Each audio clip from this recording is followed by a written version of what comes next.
بسم اللہ الرحمن الرحیم۔ شروع کرتی ہوں اللہ کے بابرکت نام سے جو بڑا مہربان اور نہایت رحم کرنے والا ہے۔ معزز سامعین، السلام علیکم ورحمۃ اللہ وبرکاتہ۔ آج کی ویڈیو میں آپ کو خوش آمدید۔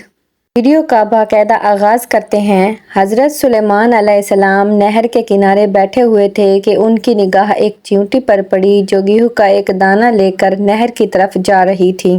حضرت سلیمان علیہ السلام اس کو بہت غور سے دیکھنے لگے۔ جب چیونٹی پانی کے قریب پہنچی تو اچانک ایک مینڈک نے اپنا سر پانی سے نکالا اور اپنا منہ کھولا تو یہ چیونٹی اپنے دانے کے ساتھ اس کے منہ میں چلی گئی۔ مینڈک پانی میں داخل ہو گیا اور پانی ہی میں بہت دیر تک رہا۔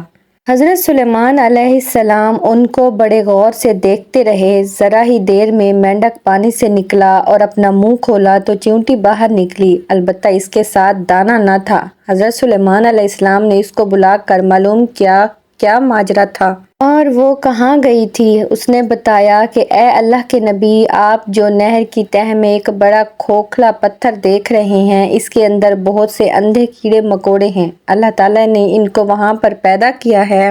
وہ وہاں سے روزی تلاش کرنے کے لیے نہیں نکل سکتے۔ اللہ تعالیٰ نے مجھے اس کی روزی کا وکیل بنایا ہے۔ میں اس کی روزی کو اٹھا کر لے جاتی ہوں اور اللہ نے اس مینڈک کو میرے لیے مسخر کیا ہے تاکہ وہ مجھے لے کر جائے۔ اس کے منہ میں ہونے کی وجہ سے پانی مجھے نقصان نہیں پہنچاتا۔ وہ اپنا منہ بند پتھر کے سوراخ کے سامنے کھول دیتا ہے، میں اس میں داخل ہو جاتی ہوں۔ جب اس کی روزی اس تک پہنچا کر پتھر کے سوراخ سے اس کے منہ تک آتی ہوں تو مینڈک مجھے منہ سے باہر نکال دیتا ہے۔ حضرت سلیمان علیہ السلام نے کہا، کیا تو نے ان کیڑوں کی کسی تسبیح کو سنا؟ چیونٹی نے بتایا، ہاں، وہ سب کہتے ہیں، اے وہ ذات جو مجھے اس گہرے پانی کے اندر بھی نہیں بھولتا۔ بے شک خدا کی ذات بہت مہربان اور رحم کرنے والی ہے۔